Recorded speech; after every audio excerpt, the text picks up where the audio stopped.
ಕಟ್ಟಿದ್ದು 600ರಿಂದ 800 ರೂಪಾಯಿ ಪ್ರತಿ ಎಕರೆಗೆ, ಸಿಕ್ತಿರೋದು 34 ರೂಪಾಯಿ 69 ರೂಪಾಯಿ. ಈ ರೀತಿಯಲ್ಲಿ ಈ ಬಗ್ಗೆ ಅಂದ್ರೆ ಸರ್ಕಾರದ ಈ ಧೋರಣೆ ಹಾಗೆ ವಿಮೆ ವಿಚಾರದಲ್ಲಿ ನಡೀತಾ ಇರುವ ಈ ಆಟ ಇದೆಲ್ಲದರ ಬಗ್ಗೆ ರೈತರು ರಿಪಬ್ಲಿಕ್ ಕನ್ನಡದ ಜೊತೆಯಲ್ಲಿ ಮಾತನಾಡಿದ್ದಾರೆ. ಏನ್ ಮಾತನಾಡಿದ್ದಾರೆ ಗಮನಿಸೋಣ.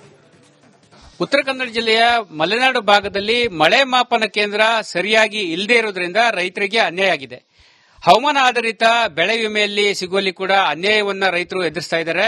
ಈ ಬಗ್ಗೆ ಸಂಬಂಧಪಟ್ಟ ರಾಜ್ಯ ಸರ್ಕಾರಕ್ಕೆ ಕೂಡ ಎಚ್ಚರಿಕೆಯನ್ನು ಕೂಡ ನೀಡಿದ್ದಾರೆ. ಯಾಕಂತ ಹೇಳಿದ್ರೆ ಕಳೆದ ಹಲವು ವರ್ಷಗಳಿಂದ ಮಳೆ ಮಾಪನ ಕೇಂದ್ರ ಸರಿ ಇಲ್ಲದಿರೋದ್ರಿಂದ ರೈತರಿಗೆ ಸರಿಯಾಗಿ ವಿಮೆಗಳು ಕೂಡ ಸಿಗ್ತಾ ಇಲ್ಲ. ನಾನೀಗ ಸಿರಸಿಯ ಚಿಪ್ಕಿ ಭಾಗದ ಒಂದು ರೈತರ ಜಮೀನಲ್ಲಿದ್ದೇನೆ, ಗಮನಿಸಬಹುದು. ಸಾಕಷ್ಟು ಸಂಖ್ಯೆಯಲ್ಲಿ ಇಲ್ಲಿ ರೈತರು ಕೂಡ ತೋಟಗಾರಿಕೆ ಬೆಳೆಗಳನ್ನ ಮಾಡಿಕೊಂಡು ಬಂದಿರುವಂತದ್ದು. ಬಹಳ ಪ್ರಮುಖವಾಗಿ ಅಡಿಕೆ ಆಗಿರಬಹುದು, ಕಾಳುಮೆಣಸು ಆಗಿರಬಹುದು, ಮಾವು ಮತ್ತು ಶುಂಠಿ ಸೇರಿದಂತೆ ಬೇರೆ ಬೇರೆ ಬೆಳೆಗಳನ್ನ ಕೂಡ ಇಲ್ಲಿ ರೈತರು ಬೆಳ್ಕೊಂಡು ಬಂದಿದ್ದಾರೆ. ಸಾಕಷ್ಟು ಸಂಖ್ಯೆಯಲ್ಲಿ ರೈತರು ಕೂಡ ಇದ್ದಾರೆ.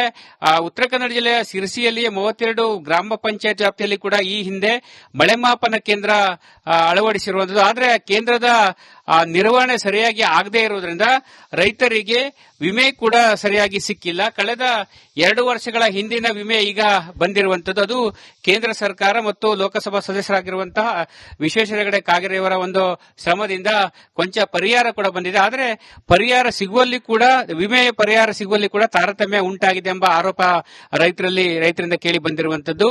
ಯಾಕಂತ ಹೇಳಿದ್ರೆ ಒಂದು ಗ್ರಾಮದ ರೈತರಿಗೆ ಒಂದಿಷ್ಟು ಪರಿಹಾರ ಸಿಕ್ಕಿದ್ರೆ ಇನ್ನೊಂದು ಗ್ರಾಮದ ರೈತರಿಗೆ ಕಡಿಮೆ ಪರಿಹಾರ ಬಂದಿದೆ. ಹೀಗಾಗಿ ಅನ್ಯಾಯ ಆಗಿದೆ ಎಂಬ ಮಾತುಗಳು ಕೂಡ ಕೇಳಿ ಬಂದಿರುವಂತದ್ದು.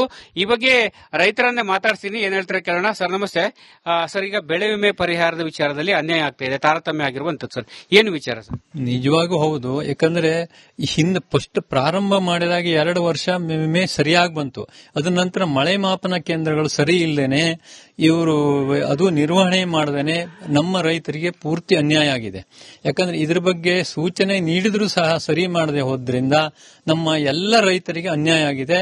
ಇನ್ನು ಮುಂದಾದರೂ ತಕ್ಷಣ ಅದನ್ನು ಸರಿ ಕೈಗೊಂಡು ಈ ಬೆಳೆ ವಿಮೆ ಬಗ್ಗೆ ಕಾಳಜಿ ವಹಿಸಿ ಎಲ್ಲ ರೈತರಿಗೆ ಅನ್ಯಾಯವನ್ನು ತಪ್ಪಿಸಬೇಕು ಅಂತ ಹೇಳಿ ಕೇಳ್ತಾ ಇದ್ದೇವೆ. ಮಳೆ ಮಾಪನ ಕೇಂದ್ರ ಈಗ ದುರಸ್ತಿ ಮಾಡುವಂತದ್ದು, ನಿರ್ವಹಣೆ ಮಾಡುವಂತದ್ದು ಯಾರ ಜವಾಬ್ದಾರಿ ಸರ್? ಯಾಕಾಗಿ ನಿರ್ಲಕ್ಷ್ಯ ಆಗಿರ್ಬೋದು? ಈ ಪ್ರತಿಯೊಂದು ಅನುಷ್ಠಾನ ರಾಜ್ಯ ಸರ್ಕಾರದ್ದು. ಎಲ್ಲ ಈ ಕೇಂದ್ರ ಸರ್ಕಾರ ಯಾವುದೇನೇ ಅನುಷ್ಠಾನಗೊಳಿಸಿದ್ರು ಅದರ ನಿರ್ವಹಣೆ ಪೂರ್ತಿ ರಾಜ್ಯ ಸರ್ಕಾರದಾಗಿರ್ತದೆ. ಅವರಿಗೆ ಸೂಚನೆಯನ್ನು ಸಹ ಕೊಟ್ಟಿದ್ದಾರೆ, ನೀವು ತಕ್ಷಣ ರಿಪೇರಿ ಮಾಡಿ, ಯಾಕಂದ್ರೆ ಮುಂದೆ ವಿಮೆ ಕೊಡ್ಲಿಕ್ಕೆ ಸಮಸ್ಯೆ ಆಗ್ತದೆ, ಕಂಪನಿಗಳು ತಕರಾರು ಮಾಡ್ತವೆ ಅಂತ ಹೇಳಿದ್ರು ಸಹ ಇನ್ನೂವರೆಗೂ ಎಲ್ಲಾ ಪಂಚಾಯತ್ಗಳು ಸರಿಯಾಗಿಲ್ಲ. ಸರ್, ಈಗ ತಾವು ಏನೇನು ಬೆಳೆಗಳನ್ನು ಮಾಡ್ಕೊಂಡಿದ್ದೀರಿ ಸರ್? ತಮ್ಗೆ ಯಾವ ರೀತಿಯಾಗಿ ಅನ್ಯಾಯ ಆಗಿದೆ? ಈಗ ಒಂದ್ ಕಡೆ ಒಬ್ಬರಿಗೆ ಗುಂಟಿಗೆ 50 ರೂಪಾಯಿ ಕೊಟ್ಟಿದ್ದಾರೆ, ಒಂದ್ ಕಡೆ 90 ರೂಪಾಯಿ ಕೊಟ್ಟಿದ್ದಾರೆ, ಒಂದ್ ಕಡೆ 230 ರೂಪಾಯಿ ಗುಂಟೆಗೆ ಕೊಟ್ಟಿದ್ದಾರೆ. ಹಾಗೆ ಕೆಲವೊಂದು ಕಡೆ 500-600 ರೂಪಾಯಿಗಳನ್ನು ಕೊಟ್ಟಿದ್ದಾರೆ ಗುಂಟೆಗೆ. ಆದ್ರೆ ನಮಗೆ ಬರೀ 230 ರೂಪಾಯಿ ಗುಂಟೆಗೆ ಅಷ್ಟೇ ಬಂದಿದೆ. ಅದು ಬಹಳ ಕಡಿಮೆ ಆಗ್ತದೆ ಅಂತೇಳಿ ನಾವು ಸುಮಾರು ಪ್ರೀಮಿಯಂ 2000 ಚಿಲ್ಲರೆ ತುಂಬಿದ್ರೆ 4000 ಅಷ್ಟೇ ನಮಗೆ ಹಣ ಬರ್ತದೆ.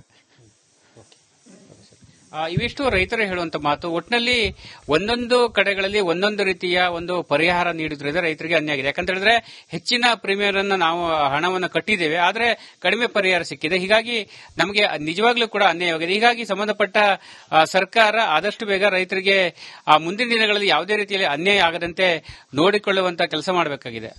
ಕ್ಯಾಮರಾ ಪರ್ಸನ್ ಕಿಶನ್ ಗುರು ಜೊತೆ ನಾನು ಶೇಷಗಿರಿ ಮುಂಡಳ್ಳಿ, ರಿಪಬ್ಲಿಕ್ ಕನ್ನಡ, ಕಾರವಾರ.